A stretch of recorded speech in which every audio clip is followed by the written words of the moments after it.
નમસ્કાર વિદ્યાર્થી મિત્રો, હું છું ઉપાધ્યાય સાહેબ. ઉમા વિદ્યા સંકુલ પરિવાર તરફથી આપનું હાર્દિક સ્વાગત કરું છું. વિદ્યાર્થી મિત્રો, આજે ધોરણ 8ની અંદર આપણે સામાજિક વિજ્ઞાનની અંદર પાઠ 7મો આબોહવાકીય ફેરફાર એના વિશે આપણે આજે અભ્યાસ કરવાનો છે. તો ચાલો આજનો આ પાઠને આગળ વધારીએ. વિદ્યાર્થી મિત્રો, પૃથ્વીની ચારે બાજુ વીંટળાઈને આવેલા હવાના આવરણને વાતાવરણ કહેવામાં આવે છે. પ્રશ્ન છે વિદ્યાર્થી મિત્રો પૂછાય કે વાતાવરણ કોને કહેવામાં આવે છે? તો આપણી પૃથ્વી જે છે બરાબર, એની ચારે બાજુ વીંટળાઈને આવેલા હવાના આવરણને વાતાવરણ કહેવામાં આવે છે. આ જે પ્રશ્ન છે એ પણ વિદ્યાર્થી મિત્રો તમે નોંધ કરી લેજો તમારી પાકી બુકની અંદર. આ વાતાવરણ માનવ પ્રવૃત્તિને લીધે દૂષિત થઈ રહ્યું છે. વિદ્યાર્થી મિત્રો, બહુ સરસ મજાનું વાક્ય લખેલું છે કે આ વાતાવરણ માનવ પ્રવૃત્તિઓને લીધે દૂષિત થઈ રહ્યું છે. માનવ પ્રવૃત્તિ કઈ કઈ છે એ આપણે બધા જાણીએ છીએ. આ ઉદ્યોગો જે છે બરાબર, નદી તળાવોની અંદર પણ દૂષણ થાય છે, પાણી પણ દૂષિત થાય છે. ઉદ્યોગ જે છે એ હવાના કારણે જે કચરો હવામાં એનો જે કેમિકલ કચરો બહાર ફેંકે છે એના કારણે પણ વાતાવરણ દૂષિત થઈ રહ્યું છે. વૃક્ષો કાપવાથી પણ વાતાવરણ જે છે એ દૂષિત થઈ રહ્યું છે.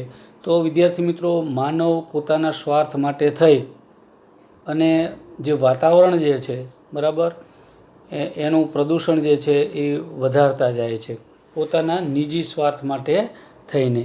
એ આપણે બધાએ જોઈએ છીએ વિદ્યાર્થી મિત્રો. તો આગળ જોઈએ તો કે માનવ જે છે કઈ રીતે વાતાવરણને દૂષિત કરે છે.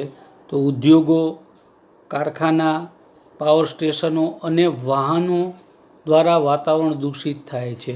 વિદ્યાર્થી મિત્રો, ખાસ આ પોઈન્ટ પણ ખૂબ જ મહત્ત્વનો છે. તો વાતાવરણ કઈ રીતે દૂષિત થાય છે? તો ખાસ કરી ઉદ્યોગો જે છે એ મેં તમને વાત કરી બરાબર, એમાં જે ધુમાડાઓ નીકળે છે એના હિસાબે પણ વાતાવરણ દૂષિત થાય છે. કારખાના, પાવર સ્ટેશનો, કૃત્રિમ પાવર સ્ટેશનો જે છે એના ધુમાડાથી પણ વાતાવરણ દૂષિત થાય છે. પછી વાહનો એટલા બધા વધી ગયા છે, એના ધુમાડાને લીધે પણ વાતાવરણ દૂષિત થાય છે. નદી, તળાવ, સાગરોની અંદર જે તમે જુઓ, સાગરની અંદર પણ માલની હેરાફેરી થાય છે, એની અંદર પણ કેટલું બધું કેમિકલ છોડવામાં આવે છે. કેટલી વખત તમે જોયું હશે કે સાગર સમુદ્રની અંદર તેલના જહાજો ઢોળાઈ જતા હોય છે. આના હિસાબે પણ આ બધા જ કારણો વાતાવરણને દૂષિત કરવાના છે. સમજણ પડી વિદ્યાર્થી મિત્રો? વૈશ્વિક તાપમાન વધવાથી તાપમાન, પવનની દિશા અને ભેજ વગેરેમાં જે ફેરફાર થાય છે. બહુ સરસ મજાની વાત કરેલી છે. શું કીધું છે કે વૈશ્વિક એટલે વિશ્વ લેવલે વિદ્યાર્થી મિત્રો તાપમાન વધવાથી તાપમાન, પવનની દિશા અને ભેજ વગેરેમાં જે ફેરફાર થાય છે તેને આબોહવાના ફેરફાર કહેવામાં આવે છે. આપણો જે શીર્ષક છે વિદ્યાર્થી મિત્રો કે આબોહવાકીય ફેરફાર એટલે શું? વૈશ્વિક તાપમાન વધે એના હિસાબે પવનની દિશામાં ફેરફાર થાય, ભેજમાં ફેરફાર થાય, તાપમાનમાં ફેરફાર થાય, એના હિસાબે આબોહવાકીય ફેરફાર થાય છે. અને આબોહવાકીય ફેરફાર કહેવામાં આવે છે વિદ્યાર્થી મિત્રો. બરાબર, આગળ જોઈએ. નીચે આપેલી સારણીમાંથી સૌથી વધારે વરસાદ, ગરમી, ઠંડી અને વિષમ સ્થિતિ અનુભવતા પ્રદેશ શોધી અહીં આવું કેમ છે તેના કારણો શોધવાના છે. એ વિદ્યાર્થી મિત્રો એ કારણો જે છે એ તમે ગમે તે રીતે પાકી બુકની અંદર સરસ રીતે શોધી લઈશો કે આવું કારણ શા માટે છે. બરાબર, વરસાદ, ગરમી અને ઠંડી અને વિષમ સ્થિતિ અનુભવતા પ્રદેશો શોધી અહીં આવું કેમ થાય છે તે શોધીને તમારે લખવાનું છે. હું આની ચર્ચા વિદ્યાર્થી મિત્રો નથી કરતો, પણ તમને તમારે લેસન છે, તમે તમારી રીતે મોબાઈલનો પણ ઉપયોગ કરી અને સરસ રીતે તમે શોધી શકો છો. હવે નીચે સરસ મજાનો એક ચાર્ટ આપેલો છે. દેશ, ગરમી, ઠંડી, વરસાદ અને એનું કારણ શા માટે છે એ તમારે, હું અત્યારે કહેતો નથી, પરંતુ તમારે પાકી બુકની અંદર આના કારણો તમને જેટલા આવડે તમારી રીતે તમે સોશિયલ મીડિયાનો પણ ઉપયોગ કરી શકો છો. યુટ્યુબમાંથી શોધીને પણ તમે લખી શકો છો. તો જો રશિયા જે છે તો એમાં ગરમીનું પ્રમાણ જે 15 અંશ સેલ્સિયસ, ઠંડી -20, અંશ સેલ્સિયસ, વરસાદ 100 સેન્ટીમીટર, બરાબર. પછી ઈરાનનું તમે જુઓ, બ્રાઝિલનું જુઓ, નોર્વે, ફિલિપાઇન્સ અને સાઉદી અરેબિયા, બરાબર. તો વિદ્યાર્થી મિત્રો આમાં કેમ ગરમીનું પ્રમાણ કેમ આવું છે, ઠંડીનું પ્રમાણ કેમ આવું છે, વરસાદનું પ્રમાણ કેમ આવું છે, આની સામે તમારે કારણ સરસ રીતે શોધીને તમારે લખવાના છે, બરાબર. જો બધામાં જુદું જુદું છે. ઈરાનમાં જોઈએ તો ઈરાનમાં ગરમીનું પ્રમાણ જુઓ 30 અંશ સેલ્સિયસ, ઠંડી કેવું છે તો 10 અંશ સેલ્સિયસ, વરસાદ તો ઓછો 50 સેન્ટીમીટર. બ્રાઝિલમાં તમે જુઓ તો ગરમી કેટલી છે 38 અંશ સેલ્સિયસ, પછી ઠંડી તો કે 25 અંશ સેલ્સિયસ, અને વરસાદ તો કે 250 સેન્ટીમીટર. તો આની અંદર જો ગરમી પણ અલગ છે, અમુક જગ્યાએ ઠંડી પણ વધારે ઓછી પડે છે, વરસાદ પણ વધારે ઓછો પડે છે. તો આવું શા માટે? આ તમારે વ્યવસ્થિત રીતે વિદ્યાર્થી મિત્રો તમારે પાકી બુકમાં સરસ રીતે તમને જેટલા કારણો આવડે એટલા તમે સરસ રીતે તમારી પાકી બુકની અંદર તમે લખી શકશો. વિદ્યાર્થી મિત્રો આની અંદર ખાસ પ્રશ્ન વાતાવરણ કોને કહેવાય, પછી આબોહવાકીય ફેરફાર શા માટે થાય છે, આ પ્રશ્ન જે છે એ તમે તમારી પાકી બુકમાં સરસ રીતે લખી શકો છો, બરાબર. હવે આગળનો જે મુદ્દો છે કે હવામાન એટલે શું? તો હવામાન કોઈ પ્રદેશના તાપમાન, ભેજ અને વરસાદની ટૂંકા ગાળાની સરેરાશ સ્થિતિ એટલે હવામાન. યાદ રાખજો, આ પણ પ્રશ્ન છે વિદ્યાર્થી મિત્રો. હવામાન એટલે શું? તો ટૂંકા ગાળાની સ્થિતિ. તો શું છે ટૂંકા ગાળાની સ્થિતિ?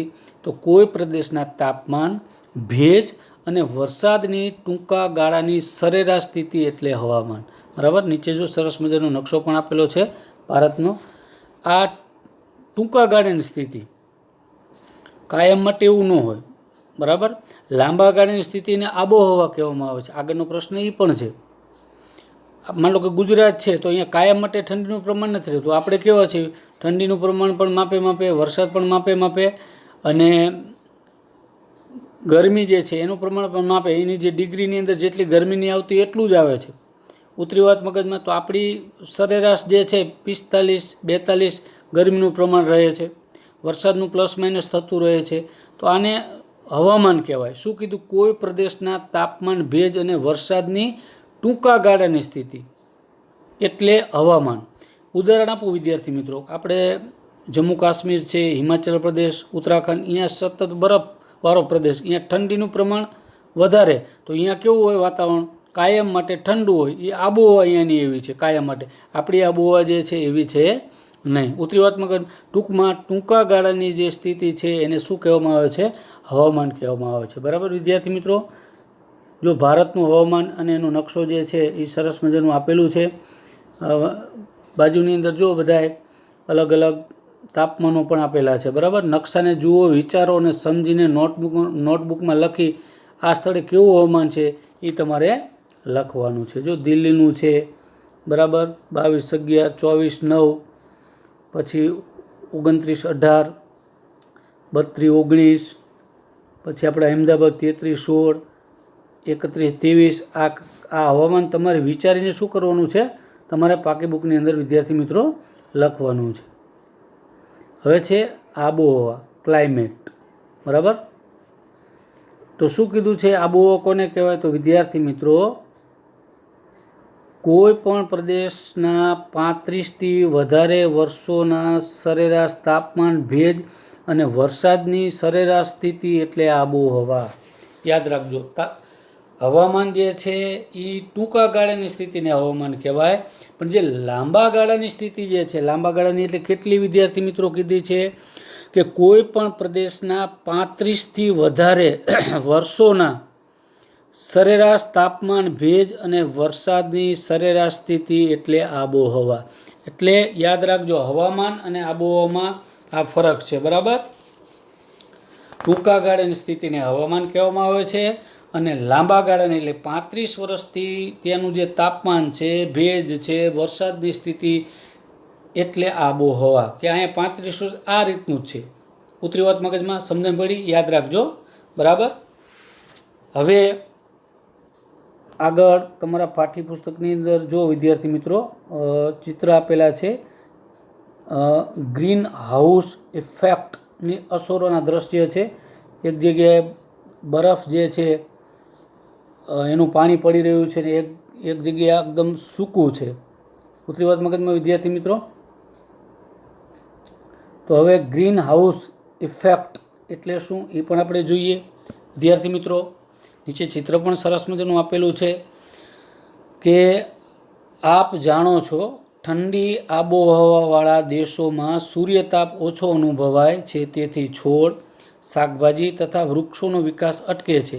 તેથી પર્યાપ્ત માત્રામાં ગરમી મળી રહે તેવી કૃત્રિમ વ્યવસ્થા કરવામાં આવે છે. તે માટે કાચ કે કાપડની છત રાખવામાં આવે છે, જેથી અહીં ગરમી જળવાઈ રહે, જેને ગ્રીન હાઉસ ઇફેક્ટ કહે છે. વિદ્યાર્થી મિત્રો, ગ્રીન હાઉસ ઇફેક્ટ કોને કહેવાય છે કે અમુક જગ્યાએ જે ઠંડા પ્રદેશો જે છે તેને સૂર્યનો તાપ જે છે ખૂબ જ ઓછો મળે છે. ઓછો મળે એટલે શું? ત્યાંની જે વૃક્ષો જે છે, બરાબર, છોડ, શાકભાજી તથા વૃક્ષો, એનો વિકાસ અટકે છે. તો વિકાસ અટકે નહીં એટલે એવી છત બનાવવામાં આવે. સૂર્યનો પ્રકાશ અહીંયા પડે તો એવી છત સરસ મજાની રાખવામાં આવે છે. કૃત્રિમ વ્યવસ્થા કે કાચ કે કાપડની છત રાખવામાં આવે છે, જેથી અહીં ગરમી શું છે? જળવાઈ રહે છે. એને ગ્રીન હાઉસ ઇફેક્ટ કહેવામાં આવે છે. યાદ રાખજો, જે જગ્યાએ ઠંડી આબોહવાવાળા પ્રદેશ છે વિદ્યાર્થી મિત્રો, ત્યાં સૂર્યનો તાપ ઓછો પડે છે. તો આવી સરસ મજાની કૃત્રિમ વ્યવસ્થા જે છે એ રાખવામાં આવે છે. શા માટે? તો ગરમી જળવાઈ રહે એટલા માટે ત્યાં શાકભાજી, છોડ અને વૃક્ષોનો વિકાસ જે છે અટકતો નથી. નીચે જો ચિત્રની અંદર પણ સરસ મજાનું જોવા મળે છે, બરાબર. આને ગ્રીન હાઉસ ઇફેક્ટ કહેવામાં આવે છે. ટૂંકમાં ગરમી જળવાઈ રહે એટલા માટે. આપણે એવી ગુજરાતમાં કંઈ જરૂર પડતી નથી, ભારતમાં પડતી નથી, બરાબર, કારણ કે આપણે ત્રણેય ઋતુઓ સરસ રીતે માણીએ છીએ, શિયાળો, ઉનાળો અને ચોમાસું. પણ બીજા જે ઠંડા પ્રદેશો જે છે, જ્યાં સતત બરફ વરસાદ થાય છે, ઠંડો પ્રદેશ છે, ત્યાં સૂર્યનો તાપ બરાબર મળતો નથી. ત્યાં આ રીતે કૃત્રિમ ઘર જે છે એની વ્યવસ્થા કરવામાં આવે છે. એને ગ્રીન હાઉસ ઇફેક્ટ કહેવામાં આવે છે, બરાબર વિદ્યાર્થી મિત્રો. પછી વિચારો, ઠંડા પ્રદેશવાળા દેશોના ઘરના બારીબાણા કાચના શા માટે રખાતા હશે? આ પણ તમારે વિચારી, તમને જેટલું આવડે એટલા મુદ્દા જે છે વિદ્યાર્થી મિત્રો તમારે પાકી બુકની અંદર લખવાના છે. જેટલા આવડે એટલા. લોકડાઉન પૂરું થાય, શાળા રાબેતા મુજબ શરૂ થશે, પછી આપણે આની ચર્ચા કરશું. અત્યારે હું કંઈ કહેતો નથી, તમારે વિચારીને લખવાનું છે કે ઠંડા પ્રદેશવાળા દેશોમાં ઘરના બારીબારણા કાચના શા માટે રખાતા હશે? બરાબર, યાદ રહ્યું? ચલો પછી આગળનો પોઈન્ટ જે છે બદલાતી આબોહવા, ક્લાઇમેટ ચેન્જ. જો બદલાતી આબોહવાનું સરસ મજાનું દ્રશ્ય છે, બરાબર. દુષ્કાળનો સીન છે, બરફનું અમુક જગ્યાએ ગ્રીનરી છે, પાણી ભરેલું છે, અમુક જગ્યાએ જો વરસાદ છે એમાં ગાડીઓ પણ ભીંજાયેલી છે. તો બદલાતી આબોહવા, બરાબર. ઉપરના દરેક ચિત્ર માટે એક વાક્ય નોટબુકમાં તમારે શું કરવાનું છે વિદ્યાર્થી મિત્રો? લખવાનું છે, તમને આવડે એવું, બરાબર. શેનું આ દ્રશ્ય જે છે એ શું દર્શાવે છે એને તમારે સરસ રીતે બુકની અંદર લખવાનું, જેવું આવડે એવું, બરાબર. જો હવે ગ્લોબલ વોર્મિંગ એને શું કહેવામાં આવે છે? વૈશ્વિક તાપ વૃદ્ધિ એટલે શું? કારણ શું? ગ્લોબલ વોર્મિંગ, વૈશ્વિક તાપ વૃદ્ધિ એટલે શું?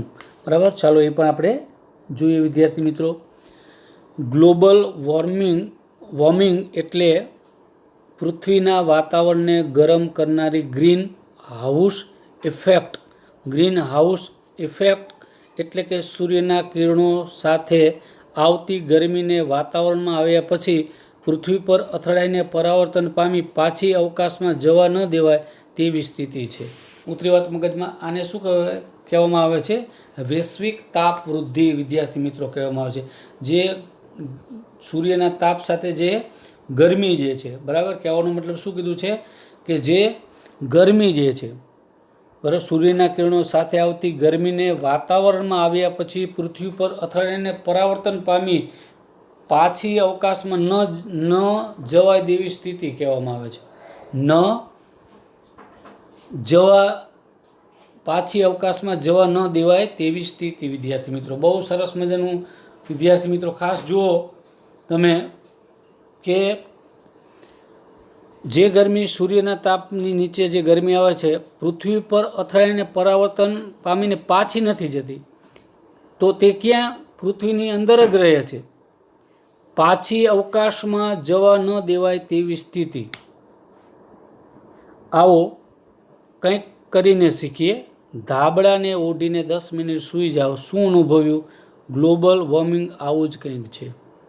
10 મિનિટ તમે ધાબળું ઓઢી લો પછી કેવી ગરમી થાય છે, બરાબર. આ જુઓ ચિત્ર આપેલું છે. આ જે ગરમી જે છે ઉપર જતી જ નથી. સૂર્યનો તાપ શું કીધું છે, જો અલગ અલગ ઉદ્યોગો જે છે નીચે એના એરા બતાવેલા છે, સરસ મજાનું જુઓ તમે, બરાબર. તો એની અંદર કારણ શું છે, બરાબર. આ ગ્લોબલ વોર્મિંગ જે છે એનું કારણ શું વિદ્યાર્થી મિત્રો, શા માટે આવું થાય છે, બરાબર, એની પણ આપણે ચર્ચા કરીએ, બરાબર. હવે જો વિદ્યાર્થી મિત્રો વર્તમાન પત્રોના સમાચારો આપણે આ પાઠની અંદર શીખવાનું છે. ઘણા બધા કારણો છે. આ આબોહવા તાપમાનમાં જે ફેરફાર થાય છે, બરાબર. આ આપણે વાત કરી ગ્લોબલ વોર્મિંગ થવાનું કારણ શું છે, બરાબર. એની પણ આપણે વૈશ્વિક તાપ વૃદ્ધિ, ગરમી આટલી બધી વધી જાય છે એનું કારણ શું છે. જે ગરમી ખરેખર પાછી જવી જોઈએ એ ગરમીનું પ્રમાણ પૃથ્વી ઉપર એટલું ને એટલું રહે છે, તો એનું કારણ શું છે એના વિશે આપણે ચર્ચા કરવાની છે, બરાબર. હવે જુઓ તમે વર્તમાન પત્રોના સમાચાર કે વિશ્વની અંદર કેવા ફેરફાર થઈ રહ્યા છે. તો પશ્ચિમ યુરોપમાં સરેરાશ 5°C તાપમાનમાં વધારો, ગરમીનો અનુભવ. વિચાર કરજો, યુરોપિયન જે છે એ ઠંડો પ્રદેશ છે. યુરોપિયન પ્રદેશો જે છે, બરાબર, ઇંગ્લેન્ડ ને એ બધા જે છે યુરોપિયન કન્ટ્રી, એ બધો ઠંડો પ્રદેશ છે વિદ્યાર્થી મિત્રો, છતાં પણ અહીંયા ગરમીનો વધારો થયો છે. દાર્જિલિંગ 14°C મહત્તમ તાપમાન 28°C પહોંચ્યું. જ્યાં 14 છે એની જગ્યાએ તાપમાન 28 પહોંચ્યું. આ રિપોર્ટ આવે છે ઈસવીસન 2009માં. વર્તમાન પત્રો એટલે છાપામાં આ લેખ આપેલા છે કે જેનું તાપમાન 14 હતું એના બદલે 28 પહોંચ્યું. રણમાં હિમવર્ષા. વિદ્યાર્થી મિત્રો વિચાર કરો, રણમાં ક્યારે હિમવર્ષા ન થાય, બરફ વર્ષા. આ જો ફેરફાર છે, વૈશ્વિક તાપમાનમાં વધારો થાય છે, દુનિયાની અંદર ખતરાની ઘંટી વાગી રહી છે. મુંબઈમાં એક દિવસમાં 942 મીમી વરસાદ ઈસવીસન 2005માં આ નોંધાણું છે. ઓસ્ટ્રેલિયામાં ગરમીનો ઊંચે ચડતો પારો, ત્યાંના વર્તમાનપત્ર છાપાની અંદર 2006માં લખેલું છે. સુંદરવન ડૂબી રહ્યું છે. સુંદરવન એટલે આપણે પશ્ચિમ બંગાળમાં જે ડેલ્ટા વિશ્વનો મોટો છે એ ડૂબી રહ્યું છે. ક્લાઇમેક્સ ચેન્જ આવી રહ્યું છે વિદ્યાર્થી મિત્રો. નેપાળમાં ખુંબુ નામની હિમનદીમાં 5 કિમીનો ઘટાડો.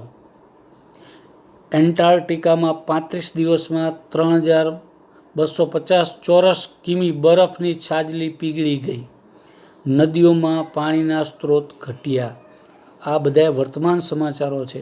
એનું કારણ શું કે પૃથ્વીમાં પ્રદૂષણ એટલું બધું વધી ગયું છે. જે જગ્યાએ ઠંડીનું પ્રમાણ હતું માપે એની જગ્યાએ ઠંડી જે 14 જેનું ડિગ્રી 28 પહોંચી ગયું. એટલે વિચાર તો કરો તમે, બરાબર વિદ્યાર્થી મિત્રો. હવે જુઓ તમે કે પૃથ્વી ગરમ કેમ થાય છે. જો નીચે પૃથ્વી પરનું તાપમાન દર્શાવતું ચિત્ર જે છે એ પણ સરસ આપેલું છે, બરાબર. ગ્રીન હાઉસ ઇફેક્ટમાં સક્રિય ફાળો આપતા carbon dioxide, methane, nitrous oxide, chlorofluorocarbon, CFC એની સંજ્ઞા છે, અને હેલો કાર્બનને ગ્રીન હાઉસ વાયુઓ તરીકે ઓળખવામાં આવે છે. આ બધા વાયુઓ છે, બરાબર. એનું પ્રમાણ સપ્રમાણ હોય તો વાંધો ન આવે વિદ્યાર્થી મિત્રો, પણ આ વાયુઓનું પ્રમાણ જો વધી જાય વાતાવરણમાં તો વૈશ્વિક તાપમાનમાં વૃદ્ધિ આવે છે, બરાબર. શું કીધું છે? આ વાયુઓનું પ્રમાણ વધવાથી આબોહવા પરિવર્તન, ક્લાઇમેટ ચેન્જના પ્રશ્નો ઉદ્ભવ્યા છે. જ્યાં સુધી આનું પ્રમાણ જો માપે હોય, પ્રમાણ હોય, તો કંઈ વિદ્યાર્થી મિત્રો વાંધો આવતો નથી, નહીંતર બહુ મોટી તકલીફ પડે છે અને આનું પ્રમાણ વધી જાય છે. બરાબર, તો આ બધા વાયુઓ જે છે એ શેમાંથી નીકળે છે એની પણ આ પાઠની અંદર આપણે ચર્ચા કરવાની છે. તો કાર્બન ડાયોક્સાઇડનું પ્રમાણ 64%, CO2, ક્લોરોફ્લોરાકાર્બન 65%, CFC, મિથેન 10% અને હેલોકાર્બન 0.5%. વિશ્વનો દરેક માનવી 4.5 મેટ્રિક ટન CO2 છોડે છે. બરાબર, જો એનું માપ આપેલું છે. આજથી 100 વર્ષ પહેલાં CO2 275 ppm હતો, આજે 350 ppm થયો છે. વિદ્યાર્થી મિત્રો તમે વિચાર તો કરો. બરાબર, કેટલું બધું ppm વધી ગયો. એટલે ppm એટલે શું એ પણ આપણે જોઈએ વિદ્યાર્થી મિત્રો. ppm એટલે પાર્ટ પેર મિલિયન, 10 લાખનો એક ભાગ, એટલે કે 0.28% હોય તો 280 ppm કહેવાય. તો એના બદલે ppmનું માપ 350 ppm થયો છે. એટલે કાર્બન ડાયોક્સાઇડનું પ્રમાણ જે છે એ પણ કેટલું વધી ગયું છે. બરાબર, નીચે વિદ્યાર્થી મિત્રો તમે નકશો જુઓ તો એની અંદર પણ તમે જુઓ કે છેલ્લા 150 વર્ષમાં પૃથ્વી પર વધેલ સરેરાશ તાપમાન, એન્યુઅલ એવરેજ અને 5 વાર્ષિક તાપમાન અને 5 યર્સ એવરેજ. બરાબર, બંને લાલ જે છે એ 5 વર્ષનું તાપમાન અને ઉપરનું જે છે એન્યુઅલ વાર્ષિક તાપમાન, તો એમાં પણ કેટલું બધું ઝડપથી વધારો આવ્યો છે વિદ્યાર્થી મિત્રો. બરાબર, હવે વિચારો, ચા કે શાકમાં ખાંડ કે મીઠું કેટલું નાખવું તે આપણે જાણીએ છીએ. જો ભૂલથી વધારે પડી જાય તો શું થાય? એવી જ રીતે આપણી પૃથ્વી પર વાતાવરણમાં વાયુઓનું પ્રમાણ સંતુલિત છે.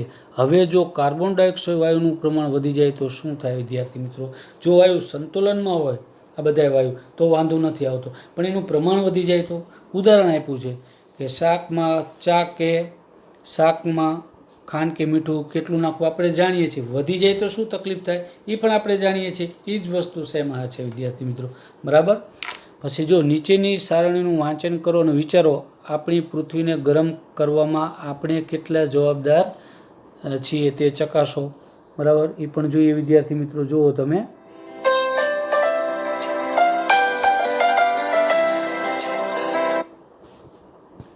હવે જુઓ તમે વિદ્યાર્થી મિત્રો, તો થર્મલ પાવર મથક 200 મેગાવોટ સમય વાર્ષિક 9 લાખ ટન ગ્રીન હાઉસને અસર કરતા વાયુનું જે ઉત્સર્જન છે, જે નિકાસ કરે છે, વિચાર કરો, વાર્ષિક 9 લાખ ટન.